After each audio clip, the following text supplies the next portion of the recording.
Hello, everyone, and welcome to the Dining Mate channel. I'm Chipper. I'm Romina. And I'm Dan. Today we're covering episodes 7, 8, and 9, a bonus episode today for Sakamoto Days. Romina, let's start us with the walkthrough. So we start at Sakamoto's daughter's school, where you see him like with a professional camera out, taking a million pictures. She's so proud that they're all there to watch her. But then it kind of breaks back to the store, and you see Shin and Lu, per usual, bickering like a married couple, maybe like us. And we don't argue, do we? No, not at all. So she starts complaining about something that eventually becomes a larger theme, that, he's listening to her thoughts. She gets either embarrassed or annoyed, and eventually just tells him, I can never relax with you around because I never know if you're listening to my thoughts or not, which struck a chord with Sheen, and he walks out. And then that's where these astronaut-looking guys, that's what I was saying, I was like, who are these dudes? Yeah. Walk into the store and take Lu. So that's what starts us out. Yeah, and she was wearing Sheen's name tag, right? Like the apron with Sheen's name tag. So they thought that they were taking Sheen. Yes, and they're in the van talking about it, and that's where you get a little bit of the comedy there. And they're like, wait. They kind of like show the picture of Sheen, which is like some little young boy, clearly a boy. Yeah. And then they're like, wait, are we sure that this is Sheen? And he's like, of course it is.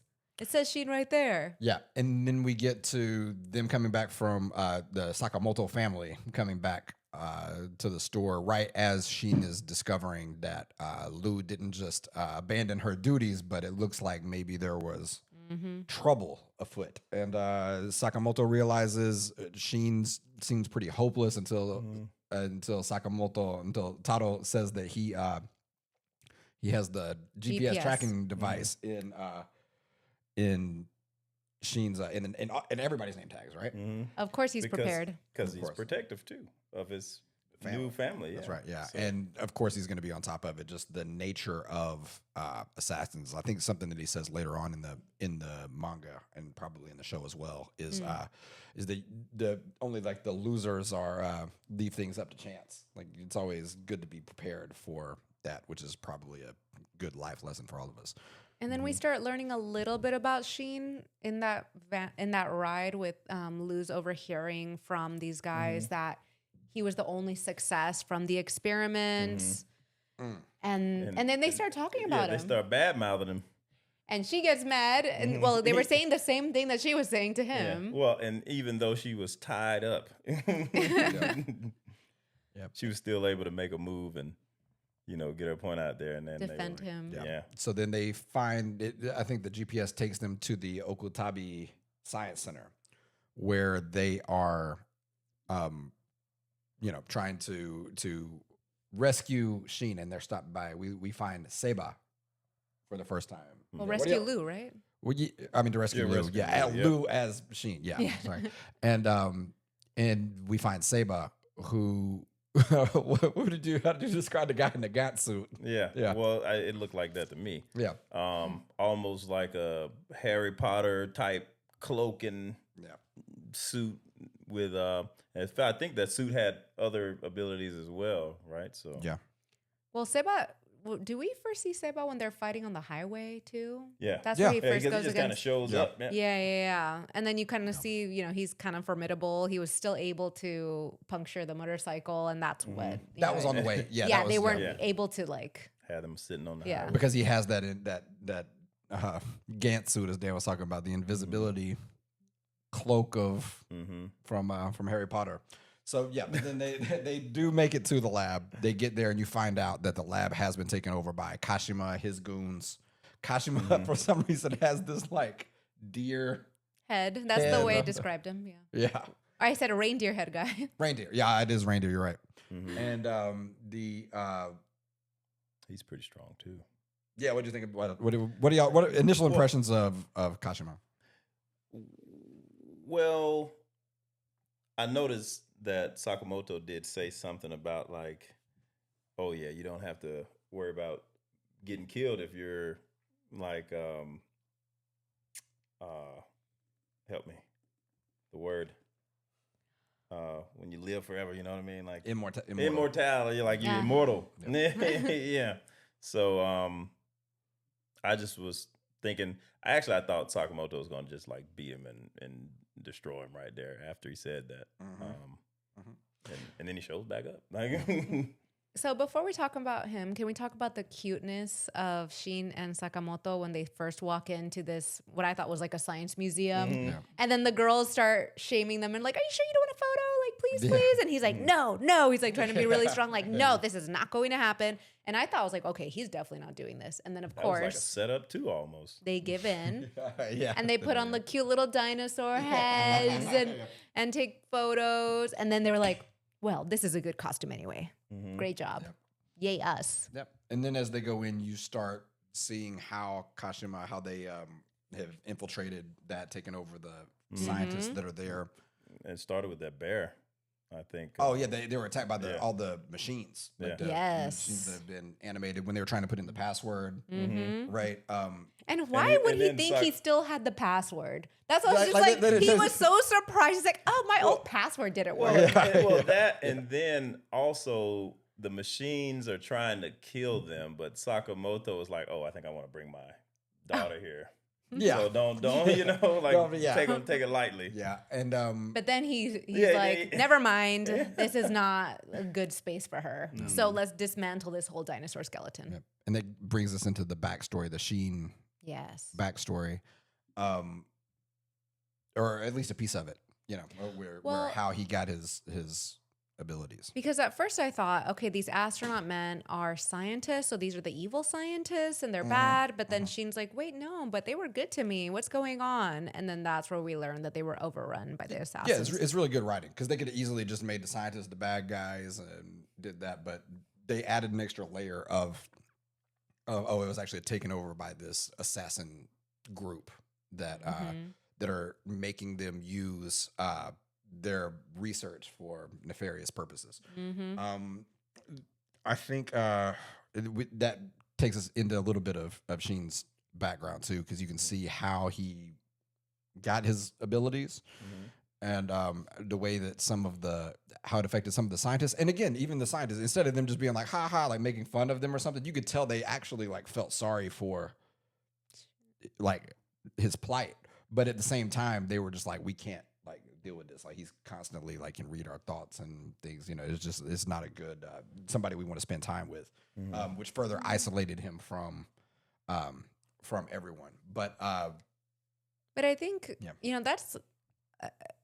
that's in a moment. I think when his what he called the old man, like the head researcher, when he started trying to find an antidote. Asakura. Yeah. When he started trying to find an antidote, that's when Sheen was like, no, like, why are you trying to cure me? I want this. I want to keep this.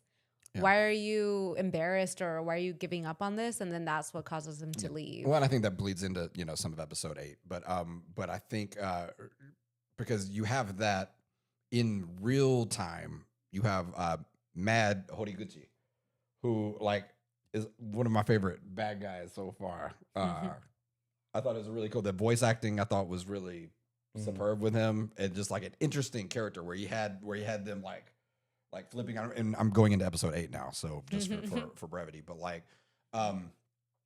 he's introduced at the end of episode 7, and then you get into episode 8 where they're actually fighting. He's taking control where Sakamoto doesn't have control over his body. Yeah. And he decks she. And then Sheen like hit him. He's like, "Oh, nice kick."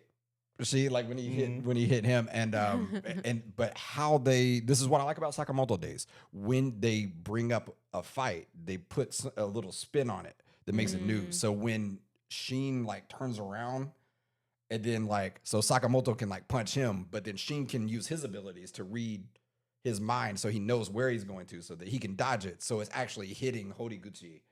I thought it was just like a brilliant way of creating a novel idea for a fight. Not like your typical shonen fight where it's like heads up. Not to take away from those fights, but the creativeness and the way that these fights are portrayed is like top tier. And I think the end of episode 7, we also we get to meet 2 new characters too that seem really creepy and scary. Oh yeah, I forgot. From the order. It's just the beginning of them, and they already scare me. They look really strong. Osaragi and Shishiba. Okay. Yeah. Osaragi and Shishiba. And especially Osaragi. Osaragi's like deadpan. Yeah, she's cute though. And she's nice. Yeah. She seems nice. Yeah. But you could tell, right? Like there's a I don't know, something that's menacing about her that maybe in her she reminded me of this other character, but I don't want to get off on a tangent. Yeah. It's actually not from an anime, but it's from Crow. Well, I guess it could be a anime. Crow 02. There's a character in there he's like so calm and still, but when he starts fighting, it's like he's lost. I think he's in the manga. Yeah, the manga in there. Yeah, I think he is actually from the manga. Like in a different way, I think it's like an amalgamation of characters that were in the manga. Because 02, I think, was outside of the purview of the correct manga, but I think that I get stuff mixed up now because you have like on some of these, it's like the manga. Did that happen in the manga? Did that happen in the anime? Did that happen in the live action thing? I get like the one that's the worst with me is Death Note. Like I'll be like, did that happen in the manga or did that happen in the anime? Did that happen in the movie? That happened in the. I never saw the TV show. Did y'all see the TV show? The Death Note TV show? No. I did. It was different. In a good way or a bad way? It's almost like they all have their own type of signature on it. Everything was better than the American version. I'll just say that. Oh yeah, yeah. Okay, but going back, then we have. So then we do go into episode 8. Yeah, well, and you're talking about Shishiba and Osaragi. They meet up with Kashima's group. Kashima had 2 guys. I don't even remember what their names are. That were like, "Hey, let's take her out." And then how quickly Osaragi cut off their heads. We're talking decapitation, full. It was very gory. Well, and that's the crazy thing. Everybody else kills, and I'm just still waiting on like who's gonna get it? Like who's Sakamoto gonna like put that? Yeah. I feel like it's coming. It might not, but yeah. And then at the end of that episode, you have Sheen battling Seiba in his invisibility cloak again, checking some of these abilities. It looks like Sheen is on the verge of defeat, and Heisuke and his boyfriend Bisuke comes to his rescue at the end of the episode, and that kind Heisuke took one for the team. Is that one? Yeah. So, but it helped. Yeah. Yes. Kind of going back, I know I talked about it earlier. We learned a little bit more about Sheen. Yeah. And I want to know how he even got to there in the first place, because that worries me. He was pretty young and he shows up and they basically to the researchers to the lab and they adopt him. And I don't know how he showed up there in the first place. So I'm trying to figure that out. They wander away from their parents and then somebody finds them in the mall and then they're like, oh. And then they just adopt him. Or was it like 11 and they just did a bunch of research on the kids like they did 11? That's what I don't know how he got there. Yeah. So that worries me, but it does show the kind of the love that, and just how much time they spent together. Sheen was there while he was studying, while he was working on the experiments. He believed in him, and then it worked. And again, it's not taking the lazy way out where the researcher is just like, which, maybe Stranger Things developed Matthew Modine's character later on. But like, it's nice to actually see him not have hard feelings about that. And it doesn't seem nearly as much of like an abusive situation. And when he did that, like he was like actively concerned for him and like didn't even want him to do that. It was just an accident because he was thirsty in the middle of the night and drank the and then he was trying to find a cure for him. He's like, I don't even want a cure. Like I'm good. Like and they're like working to like try to remedy the effects of that. And then it kind of cuts to Lou, who was taken into the jail cell. Yeah. And she's starting, she's learning more about what happened. And then they both say, well, why don't we just kind of get out of here? Yeah. And I guess he always had a way to escape, but he just didn't want to escape before if his knowledge would be used for evil. So they escape. Exactly. And then I'm thinking in in 8. Oh, and then so yeah, then we have the battle with Sakamoto, Kashima. Mm-hmm. Not even close, right? Not even a battle. I mean, Sakamoto. Oh yeah, and he reverts back to himself, like his assassin self again. Yeah. It's like whenever you think like, oh, Sakamoto's in trouble, or maybe this is a good fight, then he like does that. And I mean, Kashima was so utterly defeated. Yeah, he was like, I can't even. There's nothing I can do. He was throwing the old ladies at the at Sakamoto. It was like fun. And Sakamoto stopped him. Like he was like, "Oh, you're sitting in the priority seating." Yeah, you say Seki. Yeah. That was really cute. He was, catching all the people there, or like even like the drinks that they had. Like, let's not make a mess. Yeah. He's considerate in the midst of battle. That's crazy. Yep. Meanwhile, back at the lab, they figure out like a map of how to escape, because we have 10 minutes until the destruction of the lab. So they deal with that. Sheen has the encounter with Slur.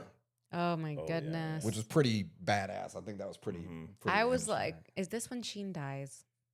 Oh yeah. I was worried. Yeah. So I guess we know that Slur is a strong character here. His entrance was pretty cool. Yeah.